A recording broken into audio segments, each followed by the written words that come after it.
জীবনটা যখন তোমার মনে হচ্ছে তোমার জীবনটা এখানেই শেষ, তখন বোধহয় এই ভিডিওটা দেখা প্রয়োজন। জীবনটা যখন তোমার মনে হচ্ছে জীবনটা এখানেই শেষ, ভিডিওটাতে কি দেখতে পাচ্ছ? একটা মুরগি প্রাণপণ চেষ্টা করছে না বেঁচে থাকার জন্য, জীবন শেষ হয়ে যাওয়ার আগে জীবনকে খুঁজে পাওয়ার জন্য। আর সে যদি নিজেই ভেবে নিত জীবনটা তো আমার এখানেই শেষ, সে কি বাঁচতে পারত?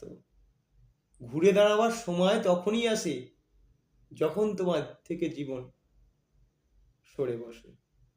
ঘুরে দাঁড়াবার সময় বোধহয় তখনই আসে যখন তোমার থেকে জীবন সরে বসে, বেঁকে বসে। জীবনটা বোধহয় তখনই শুরু করতে হয় যখন মনে হয় আর জীবনে আমার কিছুই নেই। চেষ্টা করো, সফলতা আসবে। জীবনকে জীবনের মতো খুঁজে পাবে।